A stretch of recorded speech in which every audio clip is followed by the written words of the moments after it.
ہمارا دانا بھی محمد، ہم سب محمد ہیں، کوئی ایک بھی بیگانہ نہیں ہے۔ اللہم صلی علی محمد وآل محمد، ہم سب کے سب معصوم ہیں، کوئی ایک بھی غیر معصوم نہیں ہے۔ تو پھر ایک اسلام کے 73 کیسے بنے؟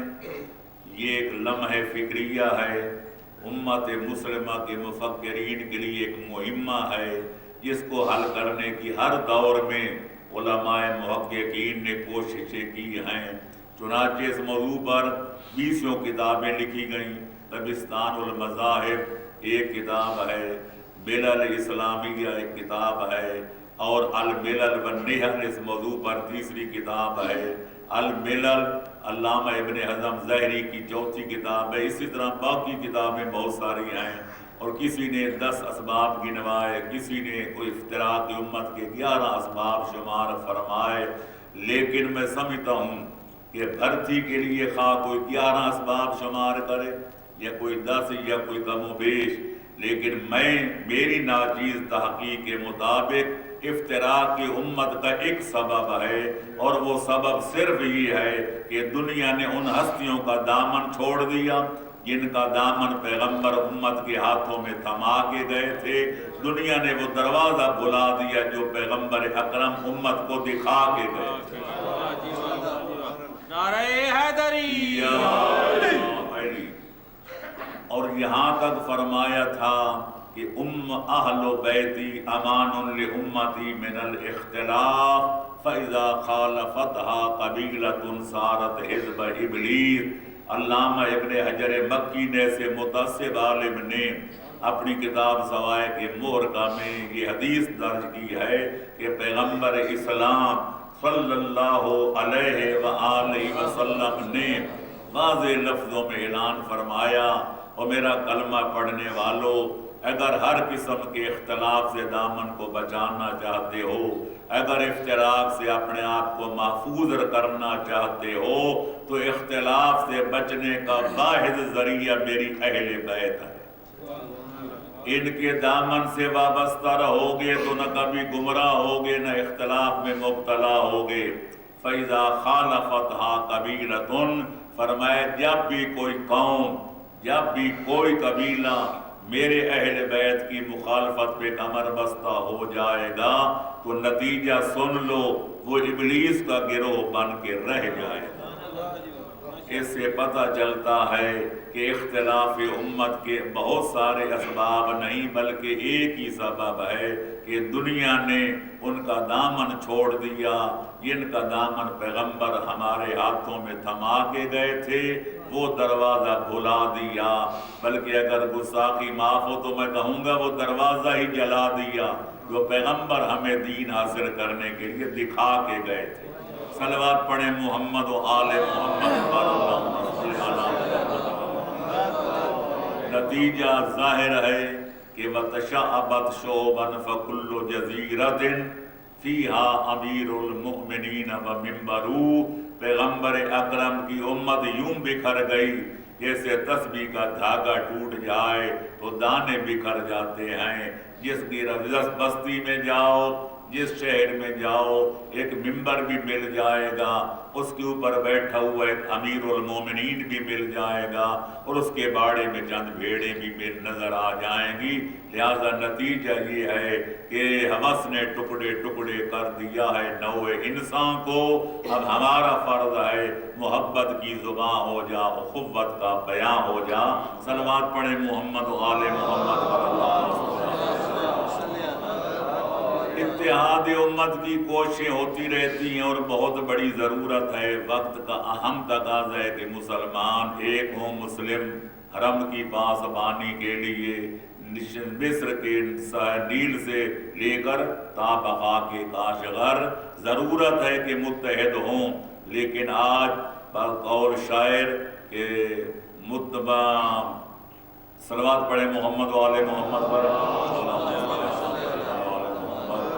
فلسفی کو بحث کے اندر خدا ملتا نہیں، ڈور کو سلجھا رہا ہے اور سرا ملتا نہیں۔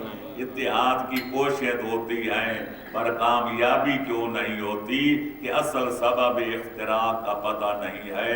جب تک دنیا اس بھولے ہوئے سبب کو یاد نہیں کرے گی، جب تک اس دروازے پہ دنیا نہیں آئے گی، جب تک دنیا ان ہستیوں کا دامن نہیں تھامے گی جن کا دامن پیغمبر ہمیں تھما کے گئے تھے، اس وقت تک اتحاد امت کا خواب کبھی شرمندہ تعبیر نہیں ہوگا۔ خدا کرے ہماری سمجھ میں یہ بات آ جائے کہ اختلاف سے بچنے کا واحد ذریعہ آل محمد کا دامن ہے۔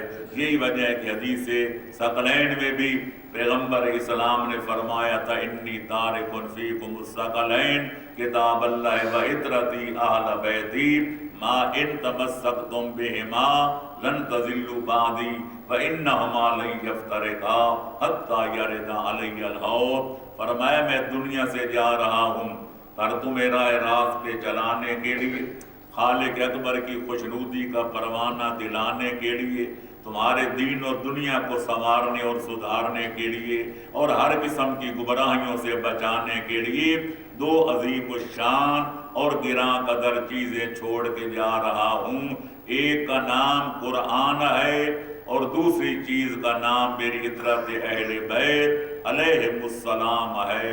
جب تک تم ان دونوں کے دامن سے وابستہ رہو گے، فرمایا میں ضامن ہوں، میں ضمانت دیتا ہوں کہ اس وقت تم کبھی گمراہ نہیں ہوگے۔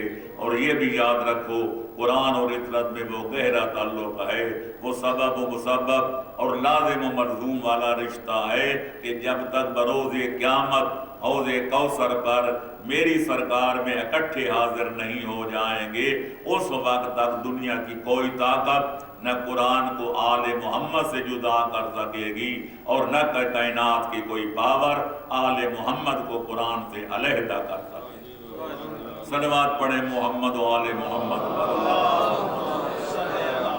لہذا اس صورتحال کے مطابق اگر آل محمد سے، اگر وارثان قرآن سے اور اگر شارحان اسلام یعنی اہل بیت نبوت سے دین کو لیا جائے تو پھر کوئی مشکل نظر نہیں آتی، کوئی مشکل پیش نہیں آتی، کوئی پیچیدگی نظر نہیں آتی، روز روشن کی طرح حقیقت واضح اور آشکار نظر آتی ہے۔ یہی وجہ ہے کہ پیغمبر اکرم نے کہیں فرمایا القرآن مع علی و علی مع القرآن لن یفترقا حتی یرد علی الحوض۔ قرآن علی کے ساتھ ہے، علی قرآن کے ساتھ ہیں، اس وقت تک جدا نہیں ہوں گے جب تک اکٹھے حوض کوثر پر میری سرکار میں حاضر نہیں ہو جائیں گے۔ اور کبھی فرمایا الحق مع علی و علی مع الحق اللہم ادر الحق حیث ما یدور علی۔ فرمایا اے پروردگار حق علی کے ساتھ ہے، علی حق کے ساتھ ہیں، اے میرے رب العزت اس وقت تک ہاں حق کو ادھر ادھر پھیرتے رہنا جدھر جدھر میرا بھائی علی پھرتا جائے۔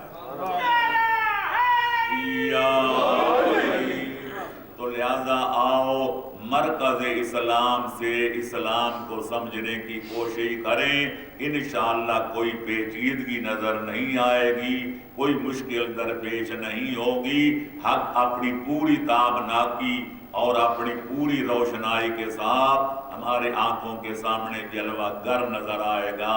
تو لہذا اگر اللہ کا قرآن پڑھا جائے، محمد و آل محمد کا فرمان پڑھا جائے، اہل حق اور حقیقت کو، اہل حق کو حقیقت سے اگر سمجھنے کی کوشش کی جائے تو پتہ چلتا ہے اسلام 5 چیزوں کے مجموعے کا دوسرا نام ہے۔ 5 اجزاء ترکیبی ہیں، جب یہ 5 اکٹھے ہو جائیں تو اسلام مکمل بن جاتا ہے، اور اگر ایک جز کی کمی ہو تو اسلام ناقص، اور اگر 2 کی ہو تو ناقص تر، اور اگر اور کمی ہوتی جائے تو پھر بالکل ادھورا اور ناقص جو ہے وہ بن جاتا ہے۔ اب دیکھنا یہ ہے کہ قرآن اور آل محمد کے فرمان کی روشنی میں وہ اسلام کے مکمل 5 اجزاء کون سے ہیں۔ تو میں پوری ذمہ داری سے عرض کروں گا اور اس میں کسی ترغیب کی کوئی گنجائش نہیں۔ اسلام نام ہے 5 حقیقتوں کا: حسن اعتقاد، حسن عمل، حسن معاملہ، حسن خلق اور حسن معیشت۔ آدمی کا عقیدہ صحیح ہونا چاہیے، اس کا عمل درست ہونا چاہیے، اس کا لوگوں کے ساتھ معاملہ صحیح ہونا چاہیے، اس کی اخلاق و اطوار درست ہونے چاہیے، اور اس کی روٹی پاک اور پاکیزہ ہونی چاہیے۔ یہ 5 اجزاء اکٹھے ہو جائیں تو اسلام کا ڈھانچہ مکمل تیار ہو جاتا ہے۔ صلوات پڑھیں محمد و آل محمد۔ اللہم صلی علی محمد و آل محمد۔ اسلام خالق اکبر نے بنایا، پیغمبر خاتم نے 23 برس کی طویل و عریض مدت میں لوگوں تک پہنچایا، یعنی 13 سال مکے میں اور 10 سال مدینے میں۔ لہذا جب اسلام اتنا طویل و عریض مذہب اور دین ہے تو میں ان 6 مجالس میں یہ پورے 5 چیزوں کے حقائق پوری تفصیل کے ساتھ بیان کر سکوں، یہ میرے بس کا روگ نہیں ہے۔ کیوں کہ معجزہ اسی وقت تک معجزہ ہوتا ہے جب معجز نما کے ہاتھ میں ہو۔ قرآن پیغمبر اسلام کا صرف معجزہ ہی نہیں بلکہ معجزہ خالدہ بھی ہے۔ باقی انبیاء کے معجزات اس وقت تک تھے جب تک نبی بقید حیات تھے، لیکن ہمارے پیغمبر اکرم کا معجزہ قیامت تک برقرار رہے گا، کیونکہ ہمارے پیغمبر اکرم کی نبوت جو قیامت تک کے لیے ہے۔ حضرت موسیٰ کا عصا اژدہا بنتا تھا جب تک حضرت موسیٰ کے ہاتھ میں تھا۔ حضرت عیسیٰ جب قم بِإِذْنِ اللَّهِ کہتے تو مردے زندہ ہو جاتے، پر اس وقت تک جب تک حضرت عیسیٰ آسمان کی بلندیوں پہ تشریف نہیں لے گئے تھے، پیغمبر اکرم دنیا سے تشریف لے جا چکے، مالۂ اعلیٰ کا سفر اختیار کر چکے، لیکن قرآن جس طرح پیغمبر اکرم کے ہین حیات میں معجزہ تھا، جس طرح 1400 سال کے اندر معجزہ رہا ہے، آفتاب قیامت کے طلوع ہونے تک یہ اسلام کا معجزہ قائم و دائم رہے گا۔ لہذا معجزہ اگر معجز نما کے ہاتھ میں ہو تو اس کے پڑھنے سے مردہ زندہ ہو جاتے ہیں، اور جب ہمارے ہاتھوں میں آئے تو جو آدمی نہ مر رہا ہو، اگر ہم یاسین کی تلاوت شروع کر دیں یا سورہ الصافات کی تو سورت بعد میں ختم ہوتی ہے تو پہلے مرنے والے کی جان ختم ہو جاتی۔ صلوات پڑھیں محمد و آل محمد پر۔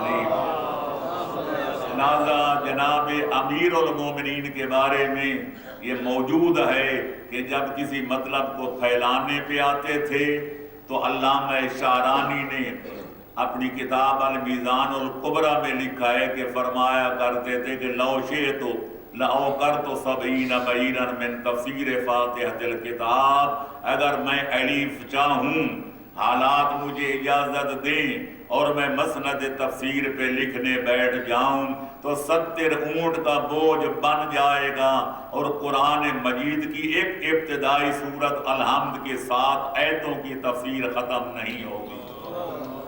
یہ جناب امیر کے بارے میں یہ مشہور واقعہ ہے کہ ایک بار جناب عبداللہ ابن عباس نے جبکہ مولا نماز عشاء سے فارغ ہو کر بیت الشرف کی طرف تشریف لے جا رہے تھے تو انہوں نے خواہش کی کہ مولا مدت سے آرزو تھی کہ آپ کی زبان حق ترجمان سے بسم اللہ کی تفسیر سنوں، آج موقع مناسب ہے، ذرا آپ ارشاد فرمائیں تاکہ میں دامن مراد کو پر کر سکوں۔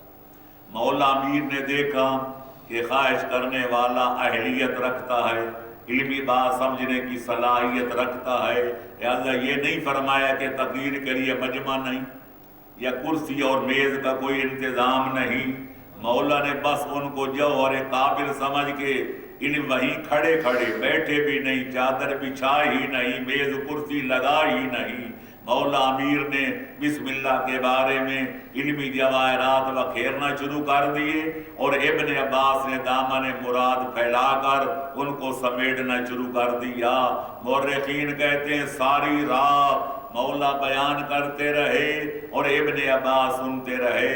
جب سفید صبح نمودار ہونے لگا تو مولا متقیان نے سرد آنکھ کھینچ کر فرمایا ابن عباس مجھے افسوس ہے کہ اب دامن شب میں مزید گفتگو کرنے کی گنجائش نہیں ہے، نماز کا وقت فضیلت داخل ہو رہا ہے، اگر رات مجھے مہلت دیتی تو ابھی تک تو میں بسم اللہ کے بارے میں بہت ساری باتیں بیان کرنا چاہتا تھا۔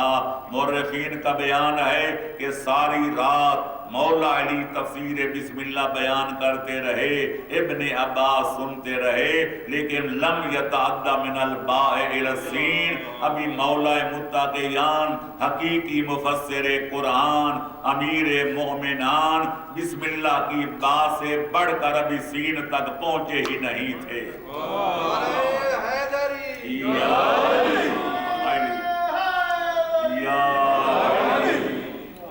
وہ پھیلانے پہ آتے ہیں، ایک بائے بسم اللہ کے نقطہ کی تفسیر اتنی پھیل جاتی ہے کہ راتیں ختم ہو جاتی ہیں لیکن تفسیر ختم نہیں ہوتی۔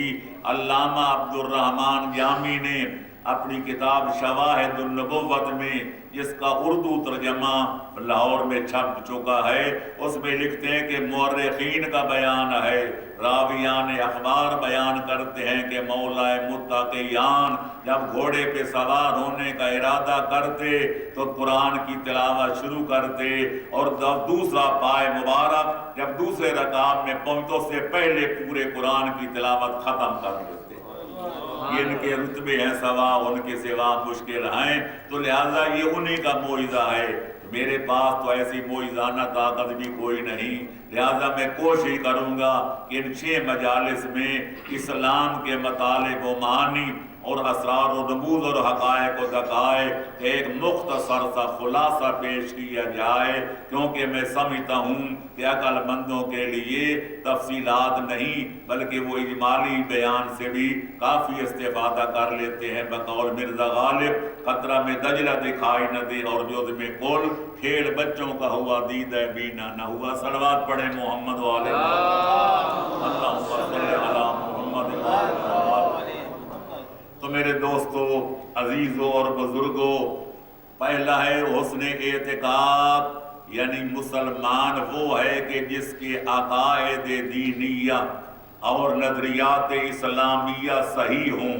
اگر عقائد میں کجی واقعہ ہو جائے تو پھر تھوڑی سی کجی واقع ہونے سے، تھوڑی سی کمی بیشی ہونے سے اس آدمی یا کفر کی وادی میں جا گرتا ہے، یا شرک کی وادی میں جا کر ہلاک ہو جاتا ہے، یا منافقت کی وادی میں گم ہو جاتا ہے، کیونکہ اسلام کی ضدیں 3 ہیں، کفر بھی اسلام کی ضد اور شرک بھی اسلام کی ضد اور نفاق بھی اسلام کی ضد۔ جب کفر و شرک و نفاق سے دامن پاک ہو جائے پھر آدمی سچا سچا مسلمان بن جاتا ہے۔ تو لہٰذا اب دیکھنا یہ ہے کہ اسلام کے عقائد کیا ہیں، تو میں عرض کروں گا وہ چند عقائد ہیں جن کا دل و دماغ میں اس طرح راسخ کرنا ضروری ہے کہ بعد آئے، باران آئے، طوفان آئے، زمین آسمان بن جائے یا آسمان کا شامیانہ ٹوٹ کے فرش زمین پہ گر جائے، ایک مسلمان کے ایمان و اسلام میں تذبذب واقعہ نہیں ہونا چاہیے۔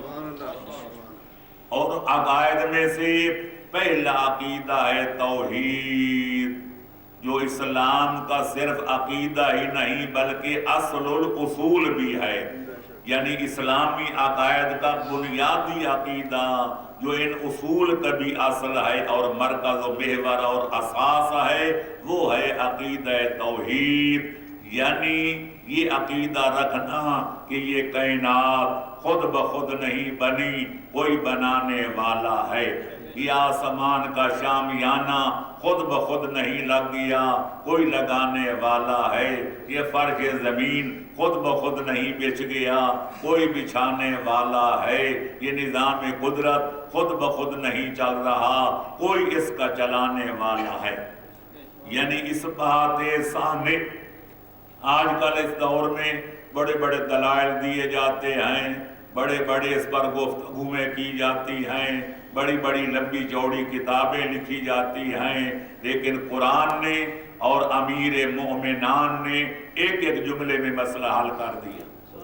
قالت لہم رسلہم افی اللہ شک فاطر السماوات والارض، آدم سے لے کر خاتم تک جس نبی کے دور میں، جس نبی کے عہد میں کسی مشرک یا کافر نے توحید کا کیا انکار کہ خدا موجود نہیں ہے، تو اللہ فرماتے ہر دور کے رسولوں نے ایک جواب دیا، افی اللہ شک فاطر السماوات والارض، بھلا اس ہستی کے وجود میں بھی کوئی شک کرنے کی گنجائش ہے جس نے کہیں آسمان کا اتنا بڑا لمبا چوڑا شامیانہ لگا دیا اور کہیں زمین کا لاکھوں میلوں تک پھیلا ہوا فرش بچھا دیا؟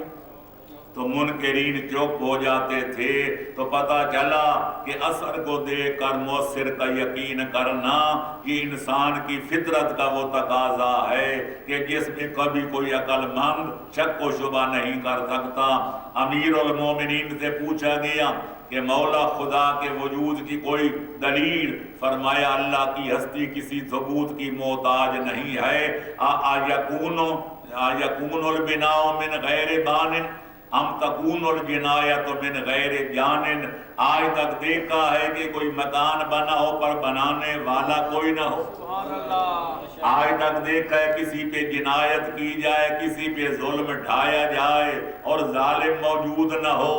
کبھی دیکھا ہے اثر موجود ہو، دھواں اٹھ رہا ہو لیکن آگ نہ ہو، حرارت موجود ہو لیکن آگ موجود نہ ہو؟ لہذا جب یہ ممکن نہیں تو ماننا پڑے گا جب کائنات موجود ہے تو کوئی بنانے والا بھی ہے۔ ایک آدمی نے بڑی مشہور مثال ہے، 1400 سال گزر گئے، وہ سادہ سی بات جو مولا متقیان نے ایک دیہاتی آدمی اور بھیڑ بکریاں چرانے والے کے سامنے پیش کی تھی، اس دور سے لے کر آج تک اس میں کوئی عقل مند تشکیک واقعہ نہ کر سکا۔ ایک دیہاتی آدمی، بھیڑ بکریاں چرانے والا، شتربانی کرنے والا آدمی مولا متقیان کی خدمت میں حاضر ہوتا ہے اور کہتے ہیں مولا مجھے دلنی علی معبودی، آپ جو کہتے ہیں خدا ہے تو مجھے بھی بتائیں کہ خدا ہے تو کس طرح ہے؟ فرمایا تو نے کبھی جنگل کا سفر کیا ہے؟ ظاہر ہے کہ وہ جنگل میں رہتا تھا۔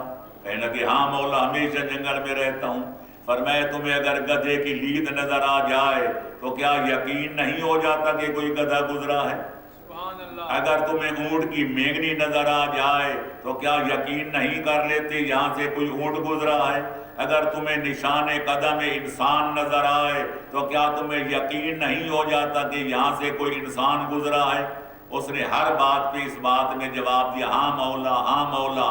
فرمایا جب گدھے کی لید گدھے کے وجود پہ دلالت کر سکتی ہے، اونٹ کی مینگنی اونٹ کا پتہ بتا سکتی ہے، اگر نشان قدم آدمی کے جہاں چلنے کی علامت بن سکتا ہے، تو اتنا بڑا آسمان نیلگون، اتنا بڑا فرش زمین زمردین یہ مل کر نہیں بتاتے کہ ان کا بھی کوئی لطیف و خبیر خالق مالک پالک ہے؟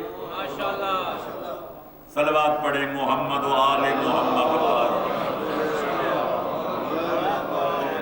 لہذا یہ بات تو بالکل بدیہی ہے، جس طرح 2 اور 2 کا 4 ہونا کسی ثبوت کا محتاج نہیں، رات کا تاریک ہونا، دن کا روشن ہونا کسی ثبوت کا محتاج نہیں، برف کا ٹھنڈا ہونا اور آگ کا گرم ہونا کسی دلیل و برہان کا محتاج نہیں، تو کائنات کے لیے خالق و مالک کا ہونا یہ بھی کسی ثبوت کا محتاج نہیں۔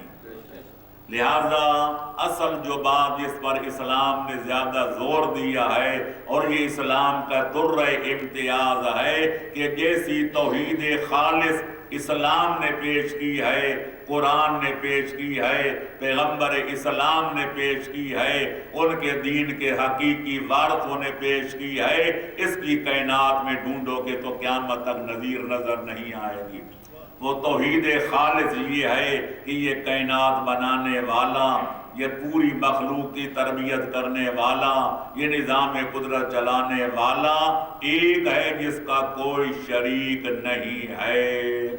یہی مفہوم ہے لا الہ الا اللہ۔ جس دور میں پیغمبر اسلام لائے خدا کے وجود کے منکر کم تھے، زیادہ تر لوگ مشرک تھے، انہیں خدائی کو 360 خانوں میں تقسیم کر رکھا تھا۔ یہ چھوٹا خدا بارش برساتا ہے، یہ خدا ہوائیں چلاتا ہے، یہ خدا بیماروں کو صحت عطا کرتا ہے، یہ خدا پھلوں کو پکاتا ہے، یہ خدا موسموں کو تبدیل کرتا ہے، یہ خدا اولاد دیتا ہے، یہ خدا جائیداد دیتا ہے، یہ خدا موت دیتا ہے، یہ دیوتا حیات دیتا ہے۔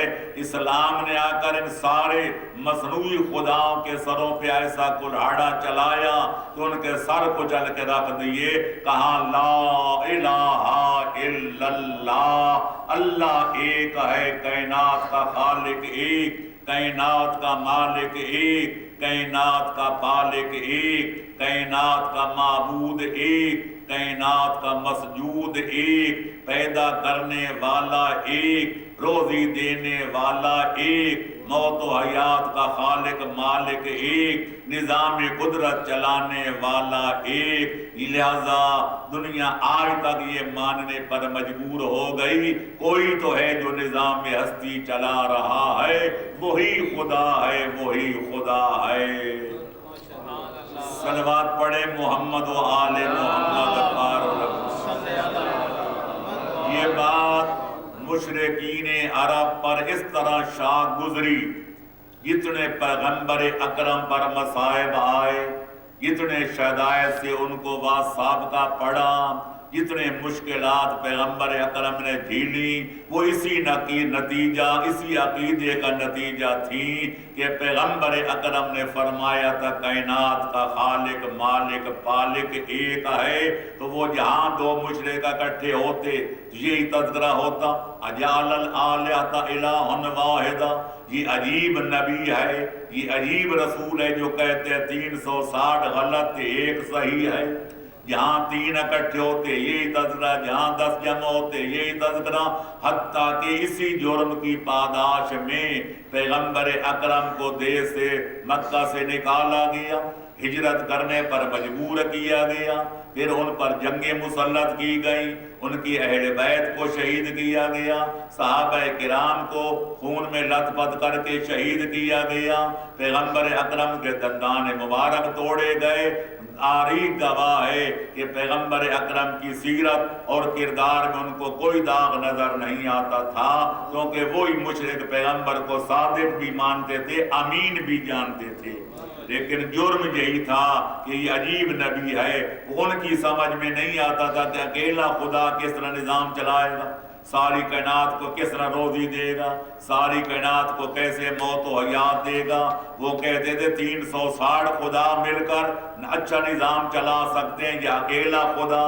ان مادی سوچ رکھنے والوں کو یہ پتہ نہیں تھا کہ جتنا طاقت ایک مرکز میں جمع ہو جائے، جتنی اس میں قوت ہوتی ہے، اگر طاقت مختلف ٹکڑوں میں تقسیم ہو جائے تو کمزوری بڑھ جاتی ہے، طاقت گھٹ جاتی ہے۔ طاقت تب طاقت ہوتی ہے جب ایک مرکز میں جمع ہوتی ہے۔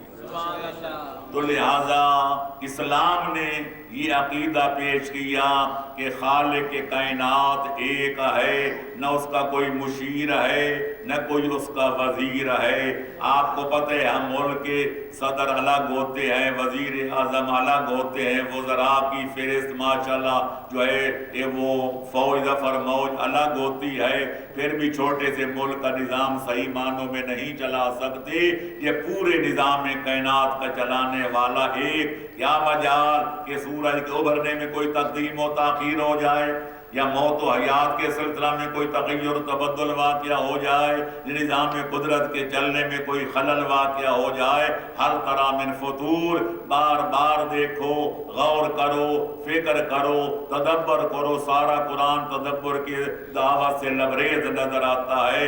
ہر طرح من تفاوت، تمہیں نظام قدرت میں کوئی خلل نظر آتا ہے؟ نظام قدرت میں کوئی خرابی نظر آتی ہے، معلوم ہوتا ہے کہ کائنات کے نظام کا درست طریقے پہ چلنا دلیل ہے کہ چلانے والا ایک ہے۔ لَوْ كَانَ فِيهِمَا آلِهَةٌ إِلَّا اللَّهُ لَفَسَدَتَا، اگر خدا ایک سے زائد ہوتے نظام قدرت برباد ہو جاتا، وہ اختلاف کرتے رہتے اور نظام قدرت جو ہے وہ برباد ہو جاتا، دنیا تباہ ہو جاتی، برباد ہو جاتی، ہر چیز اکارت ہو جاتی، پر نظام قدرت بتاتا ہے کہ چلانے والا ایک ہے۔ یہاں کچھ لوگ کہہ دیتے ہیں جی جھگڑا تب ہوتا تو ان میں کوئی نفسانیت ہوتی، کوئی انسانی خواہشات ہوتی، اگر دو خدا مل کے چلائیں تو بھلے اس میں کیا خرابی ہے، جو ایک کہہ دے دوسرا کہے بالکل ٹھیک، ادھر والا خدا کہہ دے یوں نظام چلانا ہے، دوسرا کہے بالکل ٹھیک۔ یہاں ایک سوال پیدا ہوتا ہے، جب دو خدا مل کے نظام چلائیں گے تو سوال یہ ہے کہ ان میں سے ایک بھی قادر ہے کہ نظام چلائے یا قادر نہیں ہے؟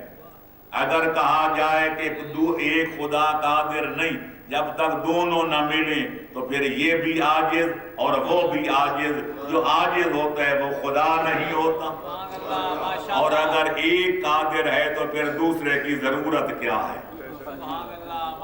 کیونکہ جس کے بغیر کام چل سکتا ہے وہ خدا نہیں ہو سکتا۔ خدا تو وہ ہے کہ ساری کائنات اس کی محتاج نظر آئے اور وہ کائنات سے بے نیاز نظر آئے، لہذا اس کی کوئی کل سیدھی نہیں، ماننا پڑتا ہے لا الہ الا اللہ، الہ صرف ایک ہے، اس کا کوئی شریک نہیں ہے۔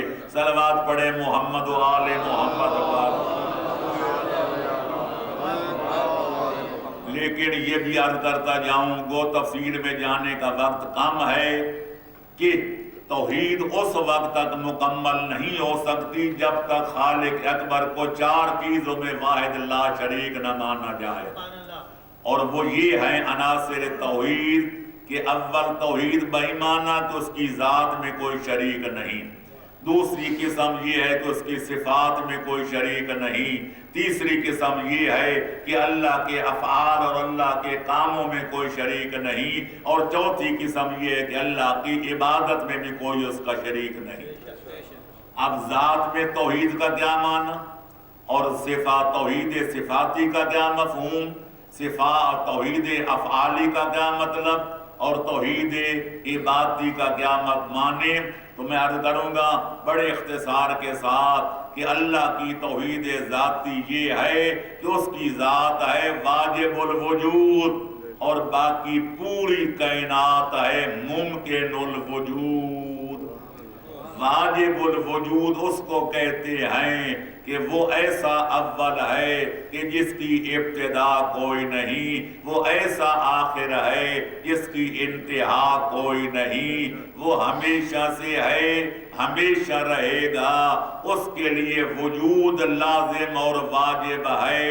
موت تو کجا، اسے نیند نہیں آتی، نیند کیا آئے گی، اس کو تو اونگ بھی نہیں آتی، لا تاخذہ سنۃ ولا نوم، لیکن باقی ساری کائنات بشمول انبیاء و مرسلین، ملائکہ مقربین، ائمہ طاہرین، یہ ممکن الوجود ہیں۔ خالق اکبر نے ان کو وجود عطا فرمایا، وہ موجود ہو گئے۔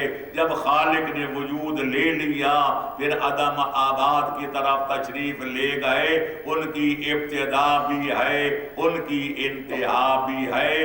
اللہ کی ذات واجب الوجود ہے، نہ کوئی ابتدا ہے نہ کوئی انتہا ہے، اور وجود سے توحید صفاتی کا مطلب یہ ہے کہ ہمارے صفات اللہ کے عطا کردہ ہیں، اور اللہ کے صفات و کمالات اپنے ذاتی ہیں، کسی اور اللہ نے اللہ کو نہیں دیے۔ ہمارے اندر جو قوت و طاقت ہے ہم کہتے ہیں لا حول ولا قوت الا باللہ، یہ اللہ کی عطا کردہ ہے۔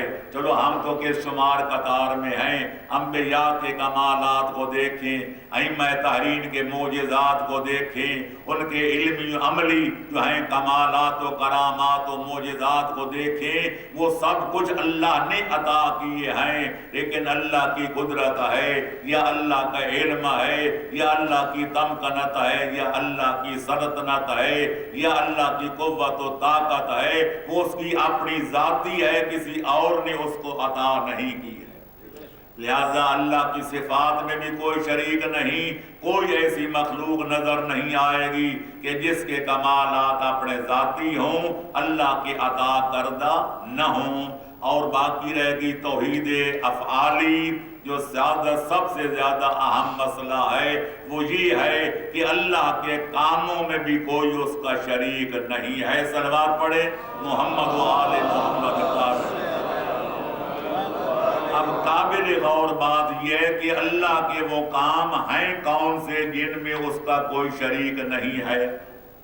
کوئی کام مخلوق کرتی ہے، ہم کھاتے ہیں، ہم پیتے ہیں، ہم کام کرتے ہیں، ہم آرام کرتے ہیں، ہم سوتے ہیں، ہم جاگتے ہیں، یہ ہمارے کام ہیں۔ اگر اللہ بھی یہی کام کرے تو پھر اس میں اور ہم میں فرق کیا رہ جائے گا؟ اللہ کے کام اس کے ساتھ مخصوص ہیں، وہ صرف اللہ کرتا ہے، کوئی بندہ نہیں کرتا۔ وہ کام کیا ہیں؟ قرآن مجید چھلک رہا ہے، پر میں اختصار کے پیش نظر صرف ایک آیت پڑھنے پہ اکتفا کروں گا، اور تفصیلات کے خواہش مند نہج البلاغہ کا مطالعہ کر سکتے ہیں۔ نہج الفصاحت پیغمبر اکرم کے کلمات و ملفوظات کا مجموعہ وہ پڑھ سکتے ہیں۔ اصول کافی اور فروع کافی، چہاردہ معصومین کے ارشادات اور فرمودات کا مجموعہ پڑھ سکتے ہیں، پر ایک ہی آیت کافی ہے۔ اللہ الذی خلقکم ثم رزقکم ثم یمیتکم ثم یحییکم هل من شرکائکم من یفعل من ذلکم من شیء سبحانہ وتعالی عما یشرکون۔ اللہ وہی تو ہے جو سب سے پہلا کام یہ کرتا ہے کہ تمہیں وجود کی نعمت عطا کرتا ہے، یعنی پیدا کرنا اللہ کا کام، پھر جس کو پیدا کرتا ہے اس کی روزی کا انتظام کرنا بھی اللہ کا کام، کیونکہ خالق بھی اللہ ہے اور رازق بھی اللہ ہے۔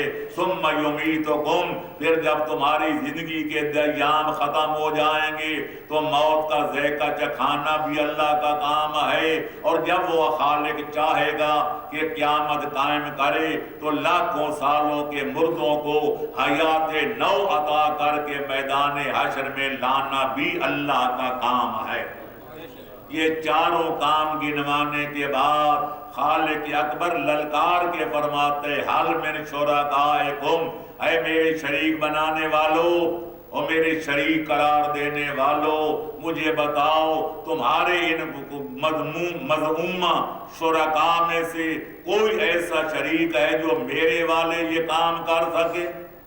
پھر خود جواب دیتے سبحانہ، پاک ہے اللہ ان باتوں سے جو مشرک لوگ اس کے بارے میں خیال کرتے ہیں۔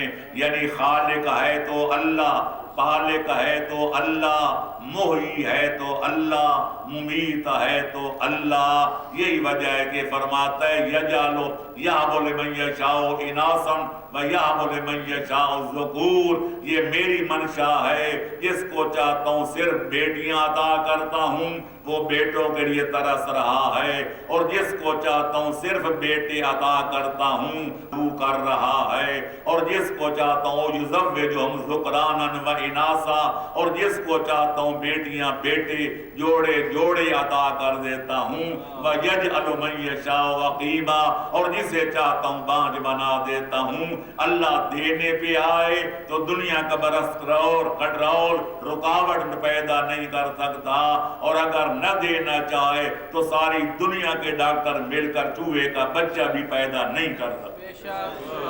صلوات پڑھیں محمد و آل محمد کا۔ تو میرے دوستو عزیزو تھوڑی سی وضاحت اور کرتا جاؤں، یعنی اللہ کے دو نظام قائم کیے ہیں، ایک ہے نظام شریعت اور ایک ہے نظام تکوین۔ نظام شریعت کیا ہے؟ دین کا محکمہ، عقائد کیا ہیں؟ احکام کیا ہیں، اوامر کیا ہیں، نواہی کیا ہیں، انفرادی زندگی گزارنے کا طریقہ کیا ہے، اجتماعی ماحول اور معاشرے کو سدھارنے کا طریقہ کیا ہے، جینے کا سلیقہ کیا ہے، مرنے کا طریقہ کیا ہے، مہد سے لے کر لحد تک یہ انسان کی زندگی، دنیاوی اور اخروی زندگی کو سنوارنے کے قوانین اور آئین کے مجموعے کو دین کہتے ہیں۔ اور دوسرا ہے نظام تکوین، کہ کوئی دنیا میں آ رہا ہے، کوئی دنیا سے جا رہا ہے، کوئی بستر بیماری پہ لیٹ رہا ہے، کوئی رفتے بیماری سے بستر سے اٹھ کر غسل صحت کر رہا ہے، کوئی شاہ بن رہا ہے، کوئی گدا بن رہا ہے، کوئی جو ہے فقیر بن رہا ہے، کوئی فقیر امیر بن رہا ہے، یہ کسی کی عمر گھٹ رہی ہے، کسی کی بڑھ رہی ہے، یہ نظام قدرت جو چل رہا ہے اس کو نظام تکوین کہتے ہیں۔ تو میرے دوستو، عزیزو، بزرگو، پورے دین کا خلاصہ جو میں نے کم از کم اللہ کے قرآن اور پیغمبر اور آل پیغمبر کے فرمان سے حاصل کیا ہے وہ یہ ہے کہ نظام دین یہ انبیاء و مرسلین کے متعلق ہے اور ان کے اوصیاء منتجبین سے تعلق رکھتا ہے۔ دین کے سربراہ یہ حضرات ہیں۔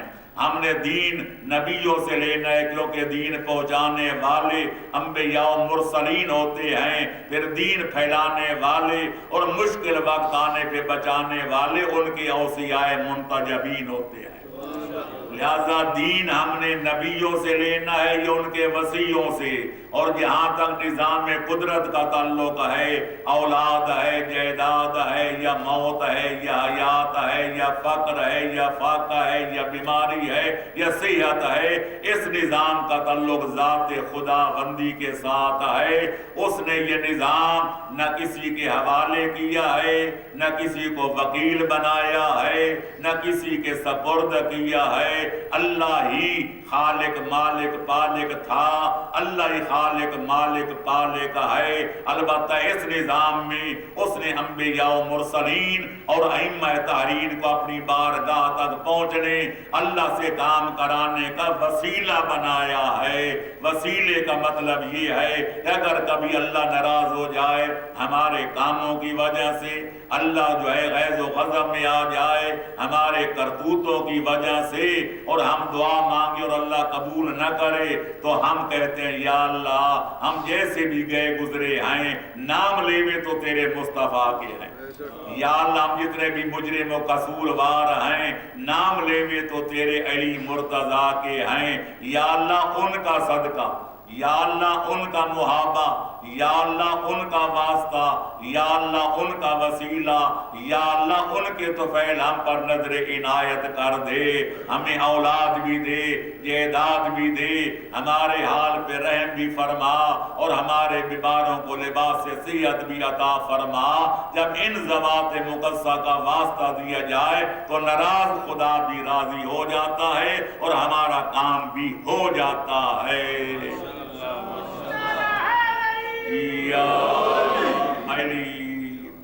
یہ ہے وہ صحیح عقیدہ۔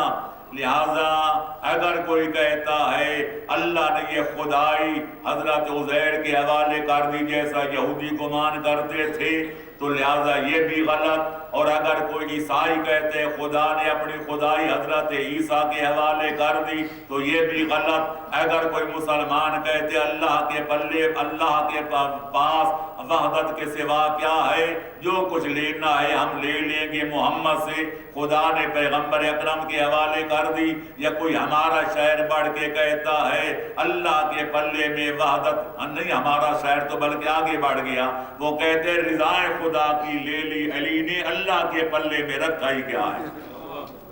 لہذا یہ سارے غلط عقائد ہیں۔ اگر کوئی اللہ کو بیکار سمجھتا ہے کہ ساری خدائی حوالے کر بیٹھا کہ اللہ کے پاس اب کچھ نہیں ہے، یہ یہودیت ہے، نصرانیت ہے، اسلام نہیں ہے۔ اور اگر کوئی کہتا ہے کہ کوئی سفارشی نہیں، کوئی وسیلہ نہیں، کوئی واسطہ نہیں، کسی کا محابہ دینا درست نہیں، معاف رکھنا یہ چٹی وہابیت ہے، یہ بھی قرآن کی تعلیم تعلیم نہیں ہے۔ قرآن کی تعلیم یہ ہے کہ مرکز کائنات رب العالمین کو سمجھا جائے اور خدا تک پہنچنے کا وسیلہ محمد و آل محمد کو قرار دیا جائے، جیسا کہ اس کا ارشاد ہے یا ایھا الذین آمنوا اتقوا اللہ وابتغوا الیہ الوسیلہ، اے ایمان والو ڈرو اللہ سے، پر اللہ تک پہنچنا ہے تو کوئی وسیلہ تلاش کرو۔ ڈاکٹر اقبال نے بڑے پتے کی بات کہی تھی، وہ کہتے بمصطفیٰ میرا ساخی شراب کہ دی ہم اوس اگر بہو نہ رسیدی تمام بولا حبیز۔ اگر خدا تک پہنچنا چاہتے ہو تو پہلے اپنے آپ کو مصطفیٰ تک پہنچاؤ، اگر مصطفیٰ تک پہنچ گئے تو خالق جلی تک بھی پہنچ جاؤ گے۔ اور یاد رکھو اگر پیغمبر تک نہ پہنچ پائے تو پھر ابو جہل بن کے رہ جاؤ گے یا ابو لہب بن کے رہ جاؤ گے۔ پر اقبال نے ایک بات جو ہے وہ چھوڑ دی کہ یہ تو ٹھیک کہا کہ خدا تک پہنچے تو پہلے مصطفیٰ تک پہنچو، پر یہ نہ بتایا کہ مصطفیٰ تک پہنچے تو کس دروازے سے پہنچو۔ وہ پیغمبر نے فرمایا کہ انا مدینۃ العلم وعلی بابھا من اراد العلم فلیات من الباب۔ اگر مجھ تک پہنچنا ہے تو پہلے در مستضیٰ تک پہنچو۔ اگر علی تک رسائی ہو گئی تو پھر نبی تک بھی پہنچ پاؤ گے، اور اگر مجھ تک پہنچ گئے تو پھر خالق اکبر تک بھی پہنچ جاؤ گے۔ نتیجہ بڑا واضح ہے، علی مل گئے تو نبی و خدا بھی مل جائے گا۔ علی کے دروازے سے بھٹک گئے نہ خدا ملے گا نہ مصطفیٰ ملے گا۔ صلوات پڑھو محمد و آل محمد۔ اللہم صلی علی محمد و آل محمد۔ اور اللہ عادل بھی ہے، وہ ظالم نہیں ہے۔ اللہ کی عدالت سے تو ہم توقع رکھ کے بیٹھے ہیں کہ قریب ہے یارو روز معاشر، چھپے گا کشتوں کا خون کیوں کر، جو چپ رہے گی زبان خنجر لہو پکارے گا آستی کا۔ تو لہٰذا میں عرض یہ کر رہا تھا کہ چوتھی قسم توحید کی یہ ہے کہ اللہ عبادت میں بھی واحد ہے، اس کا کوئی شریک نہیں ہے، کیونکہ لا معبود الا ہو ولا مسجود الا ہو۔ کائنات میں اگر معبود ہے تو صرف اللہ کی ذات ہے، اگر مسجود کائنات ہے تو پھر اللہ کی ذات ہے۔ یہی وجہ ہے کہ اس وقت تک عبادت نہیں کہلا سکتی جب تک اس کی ادا کرنے میں قصد قربت نہ کیا جائے۔ جیسے کل بھی عرض کیا تھا، نماز پڑھو تو کہو قربتاً اللہ، اللہ کا تقرب حاصل کرنے کے لیے، اللہ کی خوشنودی کا پروانہ حاصل کرنے کے لیے میں نماز پڑھ رہا ہوں۔ روزہ رکھو تو یہی قصد کرو، حج و زیارات پہ جاؤ تو یہی قصد کرو، جہاد لڑو تو یہی قصد کرو۔ اگر اس میں کوئی ریاکاری آ جائے، دنیا کو دکھلاوے کی خواہش آ جائے یا کوئی دنیا کی منفعت پیش نظر ہو جائے تو عبادت اکارت ہو جاتی ہے۔ اس لیے فرمایا اما من کانا یرجو لقاء ربہ فلیعمل عملا صالحا ولا یشرک بعبادت ربہ احدا۔ جو اللہ کی خوشنودی چاہتا ہے اس کو چاہیے کہ اس رنگ میں اللہ کی عبادت کرے کہ کسی غیر کو اللہ کی عبادت میں شریک نہ کرے۔ سنی شیعہ کتابیں اور حدیثیں سامنے کھلی ہوئی ہیں۔ مولانا شبلی نعمانی نے سیرت النبی میں یہ واقعہ لکھا، ہمارے علماء نے اپنی اپنی کتابوں میں لکھا کہ بروز قیامت چند قسم کے لوگوں کو میدان حشر میں کھڑا کیا جائے گا۔ پہلے ایک مجاہد کو لایا جائے گا کہ میں نے تمہیں قوت و طاقت دی تھی تو تو نے اس کا کیا شکریہ ادا کیا؟ وہ کہے گا یا اللہ میں نے جہاد لڑے، میں نے کفر کے جھنڈے اکھیڑے اور اسلام کے جھنڈے گاڑے۔ اللہ فرمائے گا یہ تو نے سب کوئی کیا تھا تاکہ دنیا تمہیں بہادر کہے اور لوگوں نے کہہ دیا میرے لیے تو تم نے جہاد نہیں لڑا تھا۔ ایک عبادت گزار کو لایا جائے گا کہ تو نے میری اس نعمت کا، میں نے تمہیں پیدا کیا، مال دیا، اولاد دی، یہ دیا وہ، تو کیا شکریہ ادا کیا؟ وہ کہے گا میں نے نمازیں پڑھی، میں نے روزے رکھے، میں نے زکاتیں دی، میں نے صدقے دیے، خیرات کیا۔ اللہ فرمائے گا یہ سب کوئی تو نے کیا بجا، لیکن تو نے زکات دی تھی اس لیے تاکہ تجھے سخی کہا جائے، تو نے نماز اس لیے پڑھی تاکہ لوگ تجھے عبادت گزار کہیں، تو نے صدقہ اس لیے دیا، خیرات تاکہ لوگ تیرے قصیدے پڑھیں، تیرے گن گائیں۔ یہ سب کوئی دنیا میں ہو چکا، میرے لیے تو کچھ نہیں کیا تھا۔ لہذا یہی وجہ ہے کہ صادق آل محمد فرماتے ہیں الناس کلہم حلقہ الا العالمین، فرمایا سب لوگ ہلاک ہو جائیں گے سوائے جاننے والوں کے، والعالمون کلہم حلقہ الا العاملین، جاننے والے بھی برباد ہو جائیں گے سوائے عمل کرنے والوں کے، اور عمل کرنے والے بھی برباد ہو جائیں گے سوائے مخلصین کے۔ یہ مخلصین بھی خطرے میں گھرے ہوئے ہیں کہ نیت میں فطور آیا نہیں تے عمل برباد ہوا نہیں۔ انما الاعمال بالنیات، اللہ اس عمل کو قبول کرتا ہے کہ آدمی اللہ کا حکم سمجھ کر بجا لائے، اللہ کے احکام کی تعمیل کرتے ہوئے وہ عمل بجا لائے، یہ نہ دیکھے کہ لوگ میری تعریف کریں گے یا میری توہین کریں گے، میری تجلیل کریں گے یا میری تذلیل کریں گے۔ جب تک معصوم فرماتے ہیں لوگوں کی مدح و ثنا یا لوگوں کی قدح اور توہین تمہاری نظر میں برابر نہ ہو جائے، اس وقت تک اخلاص کی منزل دور ہوتی ہے۔ صلوات پڑھیں محمد و آل محمد پر۔ ہمارے ملک میں بڑے جلسے ہوتے ہیں، بڑے جلوس ہوتے ہیں، بڑا سب کچھ ہوتا ہے، یہاں بھی اللہ کا فضل ہے، حسین کا ماتم چاند میں ہے، حسین کا ماتم تاروں میں، ہر جگہ عزاداری حسین منائی جا رہی ہے، لیکن اکثر دیکھا گیا کہ سارے ملک کے ذاکر مولوی اکٹھے کر لیے جاتے ہیں، پھر ہزاروں کی تعداد میں مومنین آتے ہیں، پھر سینکڑوں دیگیں تیار ہوتی ہیں، زردہ الگ تے پلاؤ الگ، لہذا لوگ کہیں سبحان اللہ فلانا اتنا عزادار ہے کہ پورے ملک کے علماء و ذاکرین اکٹھے کر دی، اتنا سخی ہے کہ جناب جس کا جو جی چاہتا تھا سلونے والے کو سلونا جو ہے ماشاءاللہ اس کو پلاؤ پیش کیا، میٹھے والے کو زردہ کھلایا، پھر منہ مانگے پیسے دیے، بر واہ واہ ہو جاتی ہے۔ اگر نیت یہی ہے کہ دنیا واہ واہ کہے کہ دنیا مجھے علی کا حبدار کہے تے حسین ابن علی کا عزادار کہے تو معاف رکھنا، پھر قیامت کے دن بھی یہی کوئی ملے گا جو یہاں دنیا میں حاصل کیا ہے۔ اللہ فرمائے گا میرے لیے تم نے کوئی کام کیا ہی نہیں تھا، میں اسے جزا کیا چاہتا ہوں۔ صلوات پڑھیں محمد و آل محمد پر۔ لہذا جب کوئی عبادت اللہ کے سوا جائز نہیں، آخری نتیجے پہ آؤں تو پھر آگے بڑھوں، ساری عبادتوں سے افضل عبادت نماز ہے۔ اولین روز معاشر کے جان گداز بود، اولی پرسش نماز بود، یعنی اول ما یسأل عن العبد یوم القیامہ الصلاۃ، فإن قبلت قبل ما سواها فإن ردت رد ما سواها۔ بروز قیامت اصول عقائد کے بعد، اصول دین و مذہب کے بعد، فروع دین میں سے سب سے پہلا سوال نماز کے بارے میں کیا جائے گا۔ اگر نماز ہو گئی قبول تو سارے عمل قبول ہو جائیں گے، اور خدا نخواستہ اگر نماز رد ہو گئی تو سارے عمل مردود ہو جائیں گے۔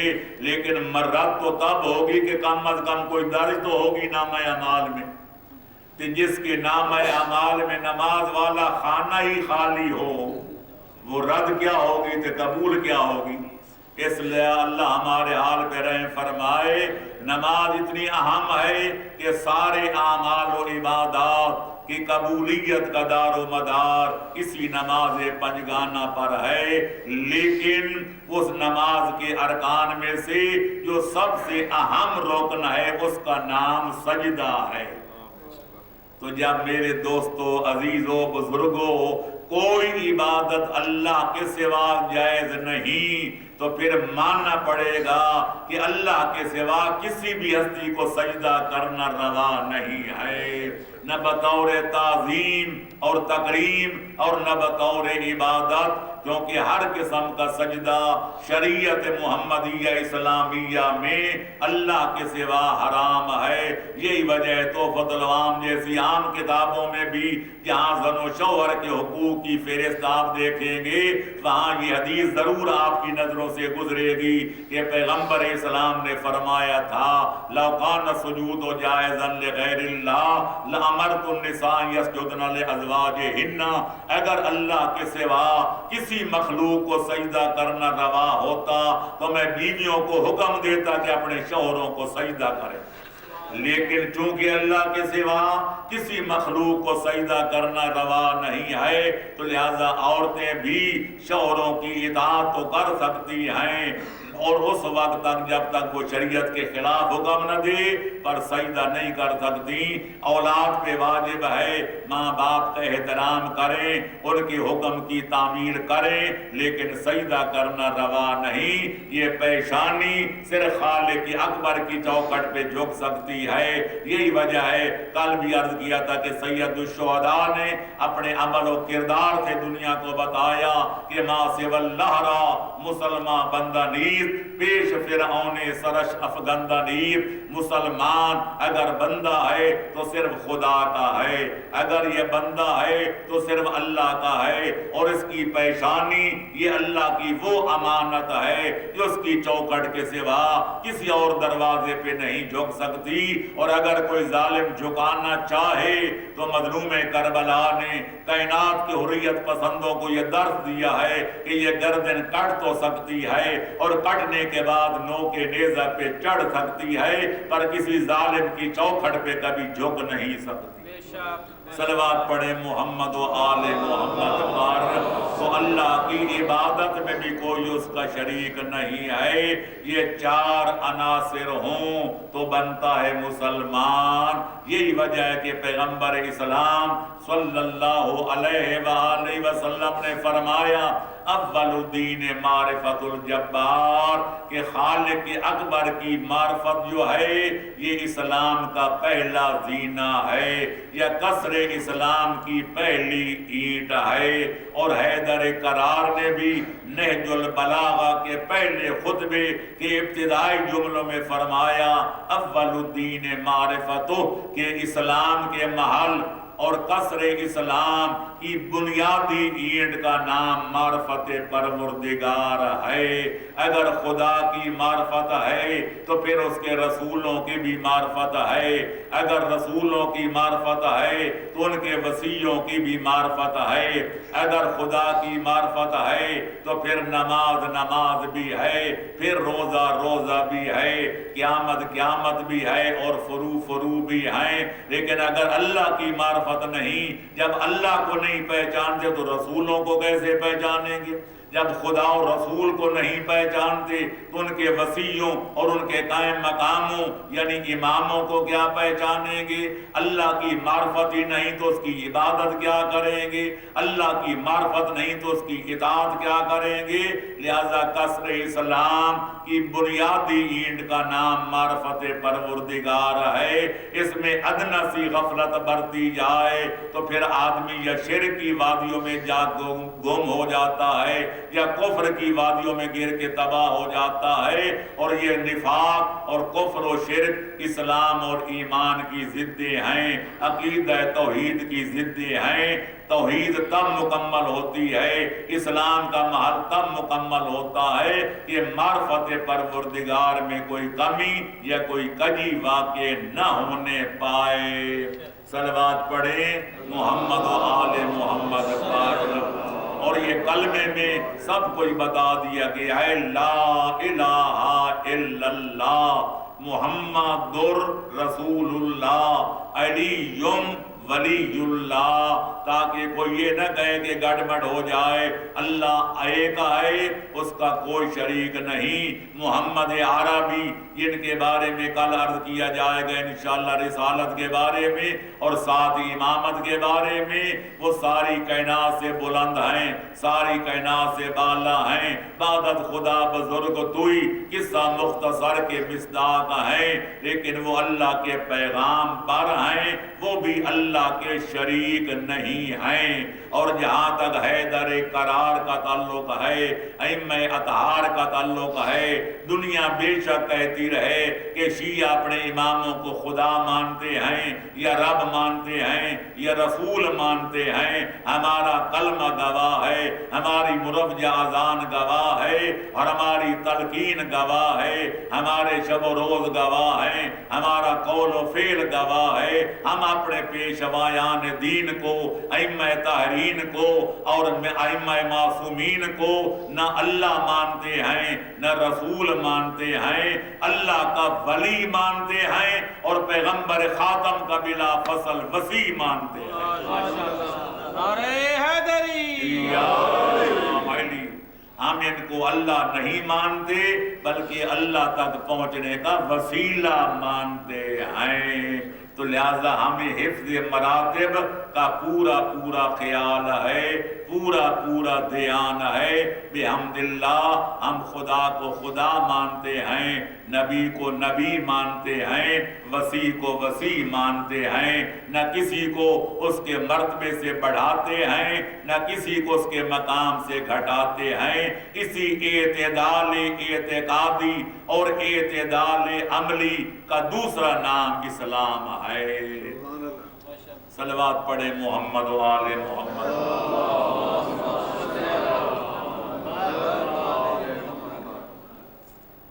یزید کے دور میں پورا اسلام خطرے میں تھا اور سب سے زیادہ خطرہ توحید کا تھا، کیونکہ اس ملعون نے اعلان کر دیا تھا کہ بنی ہاشم نے نبوت کا ایک ڈھاؤں کھڑا کیا تھا، نہ کوئی خدا ہے نہ کوئی رسول ہے نہ کوئی وحی آئی تھی، نہ کوئی حلال ہے نہ کوئی حرام ہے۔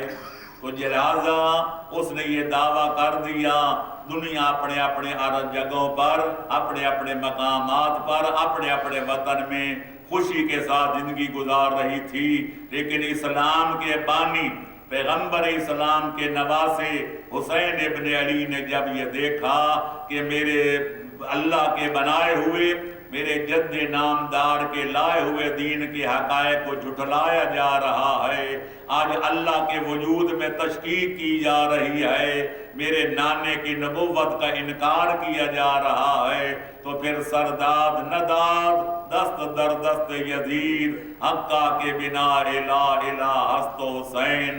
میرے دوستو، دنیا جانتی ہے، دنیا مانتی ہے کہ امام نے اگر روض رسول کا سایہ چھوڑا تو اپنے نانے کے دین کی بقا کے لیے، اگر 25 پا پیادہ حج کرنے والے حج کے شوقین امام نے بندھا ہوا احرام توڑا تو دین اسلام کی بقا کے لیے، اگر آبادی کو چھوڑ کر جنگل کربلا کی بربادی کا رخ کیا تو دین کی فوز و فلاح کے لیے، اگر ہم شکل پیغمبر بیٹے ذبح کرائے تو دین کی بقا کے لیے، اگر سرکار وفا ابوالفضل العباس جیسے بھائی کے بازو قلم کرائے، اگر جناب قاسم جیسے بھتیجے اگر شہید کرائے، اون محمد جیسے بھانجے اگر ذبح کرائے، 6 مہینے کا لاڈلا بیٹا اگر ہاتھ پہ رکھ کے تیروں کا نشانہ بنوایا تو اپنے نانے کی تو اپنے دین کی بقا کے لیے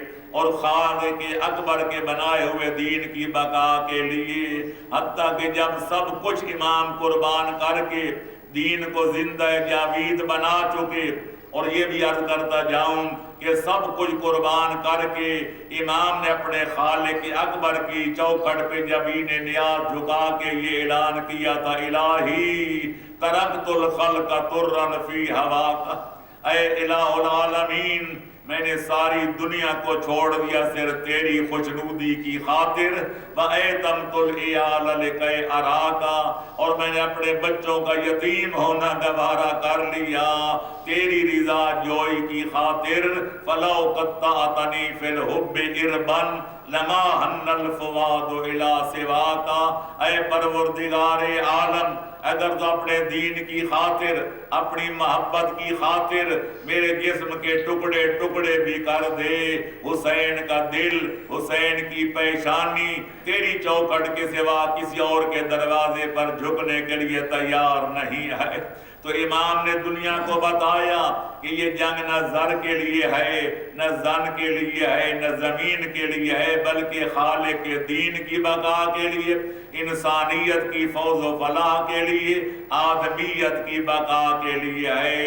انسانیت کے نام پہ کیا کر گئے حسین، ہر دور کے بلند خیالوں سے پوچھ لو۔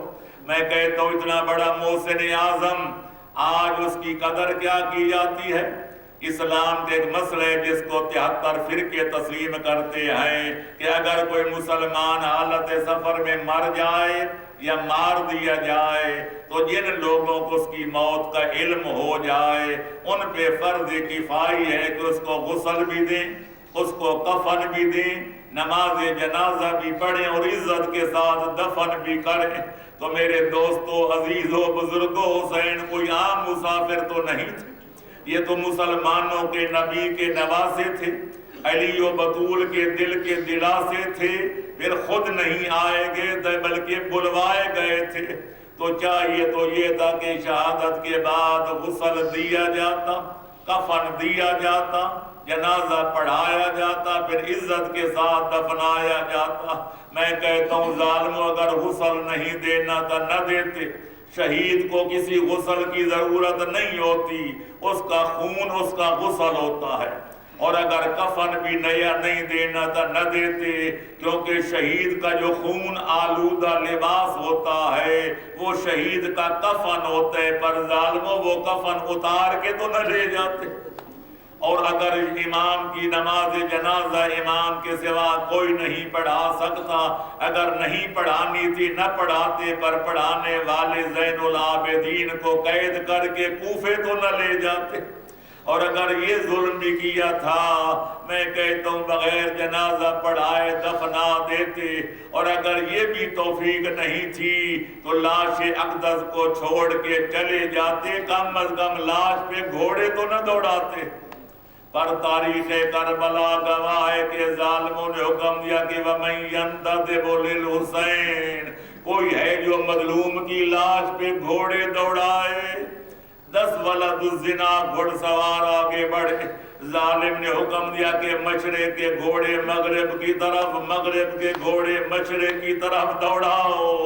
ظالموں نے اس بے دردی سے گھوڑے دوڑائے کہ دیکھنے والوں کو پتہ نہیں چلتا تھا مظلوم کے سینہ بے کینہ کے جوڑ کہاں ہیں اور ان کی پشت مبارک کی ہڈیاں کہاں ہیں۔ یہی تو وجہ ہے کہ جب ام المصائب زینب شریکۃ الحسین زینب اپنے عظیم بھائی کی عظیم لاش پہ پہنچی تو دیکھا سر اقدس موجود نہیں تھا، ظالم کاٹ کے لے گئے تھے۔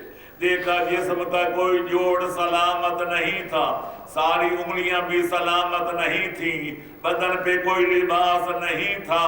تو بی بی بڑی دیر خاموش کھڑی رہی، آخر میں بولی انت الحسین، کیا میرا مہجایا حسین تو ہے؟ میری اماں کا سرمایہ اور اسلام کا سرمایہ حسین تو ہے؟ اگر تو ہی حسین ہے تو ذرا بول کر جواب دے کہ تیری بہنیں اور بیٹیاں آخری سلام اور الوداع کے لیے آئی ہیں۔ پھر بی بی نے بڑے دردناک جو بیان کیے، 2 جملے کہے، حسین آپ کے بچے پوچھتے ہیں بابا کہاں گئے، آپ بتائیں میں کیا جواب دوں؟ پھر کہتے ہیں اگر آپ سفر پہ گئے ہوتے امید ہوتی کبھی تو واپس آؤ گے، اگر بیمار ہوتے علاج معالجہ کرتے امید ہوتی کبھی تو صحت یاب ہو جاؤ گے، پر افسوس کہ آپ اس سفر پہ گئے ہیں جس سے لوٹ کے کبھی کوئی واپس نہیں آتا۔ پھر بی بی نے دست دعا بلند کر کے خالق اکبر کی بارگاہ میں التجا کی، اللہم تقبل منا ھذا القربان، اے الہ العالمین میں زینب کی یہ قربانی منظور کر لے۔ یعنی میرا گھر لٹ گیا، میرا کنبہ کٹ گیا لیکن الحمدللہ تیرا دین بچ گیا، قرآن بچ گیا، اسلام بچ گیا، تیرے دین کے حلقہ حلال و حرام بچ گیا، اور سب سے بڑھ کر اسلام کا انسانیت اور آدمیت کا نام و نشان بچ گیا۔ وآخر دعوانا ان الحمد للہ رب العالمین وسیعلم الذین ظلموا ای منقلب ینقلبون وآخر دعوانا ان الحمد للہ رب العالمین۔ ایک دفعہ سورہ فاتحہ اور 3 بار قل هو اللہ کی تلاوت کر کے ہمارے پیر صاحبان کے بزرگوں اور خردوں کو جو دنیا میں نہیں ان کی روحوں کو شاد کام کر دیں۔ بسم اللہ الرحمن الرحیم، الحمدللہ رب العالمین، الرحمن الرحیم، مالک یوم الدین، ایاک نعبد و ایاک نستعین، اہدنا الصراط المستقیم، صراط الذین انعمت علیہم غیر المغضوب علیہم ولا الضالین۔ بسم اللہ الرحمن الرحیم، قل هو اللہ احد اللہ الصمد لم یلد ولم یولد ولم یکن له کفوا احد۔ بسم اللہ الرحمن الرحیم، قل هو اللہ احد اللہ الصمد لم یلد ولم یولد ولم یکن له کفوا احد۔ بسم اللہ الرحمن الرحیم، قل هو اللہ احد اللہ الصمد لم یلد ولم یولد ولم یکن له کفوا احد۔ الہ العالمین اس مہینے رضا کا ثواب اور ان دونوں مقدس صورتوں کا ثواب بانیان مجالس کے بزرگوں خردوں کو جو دنیا میں نہیں ان کی روحوں کو پہنچا، ان کی مغفرت فرما، پسماندگان کو صبر و اجر عطا فرما۔ یا اللہ پورے عالم اسلام ہمارے امام زمانہ اجل اللہ تعالیٰ فرج و شریف کے ظہور موفور و سرور میں تاجیر فرما، ہمارا نام ان کے انصار و آوان کی مقدس فہرست میں درج فرما۔ یا اللہ بیمار کربلا کا صدقہ ہمارے تمام بیماروں کو لباس صحت اور عافیت عطا فرما، قیدیوں کو رہائی نصیب فرما، ہمیں اسلام و ایمان قربان کی خدمت کرنے کی سعادت عطا فرما، تمام عالم اسلام کو اتحاد و اتفاق کے ساتھ دشمنان اسلام کے مذموم ارادوں کو خاک میں ملانے کی سعادت عطا فرما، اور ہمارے ملک پاکستان کو استحکام و ترقی عطا فرما۔ یا اللہ ہمیں ایک بنا، ہمیں نیک بنا، آخری زمانے کے فتنوں سے بچا، ہمارا خاتمہ اسلام و ایمان پر فرما، اور ہمارا حشر و نشر چہاردہ معصومین کے سچے غلاموں کی فہرست میں درج فرما۔ ربنا تقبل منا انک انت السمیع العلیم بجاہ النبی و اہل بیتہ الطیبین الطاہرین المعصومین، اللہم صلی علی محمد و آل محمد۔ اور ایک دعا اور بھی ہے کہ ہمارے تمام مومنین و مومنات جو دیار غیر میں یہاں آ کر محنت مزدوری کر رہے ہیں، یا اللہ ان سب کے دین و مذہب کو بھی سلامت رکھ، اور ان کو اپنی صحت اور عافیت اور خیریت کے ساتھ اپنے اپنے وطن معلوف جانے کی سعادت عطا فرما، اور اپنے مقاصد میں کامیابی اور کامرانی عطا فرما، کہ ہمیں آخرت نہ بھلا بلکہ ہمیشہ آخرت کو مد نظر رکھنے کی سعادت عطا فرما۔ بحق محمد و آل محمد، اللہم صلی علی محمد۔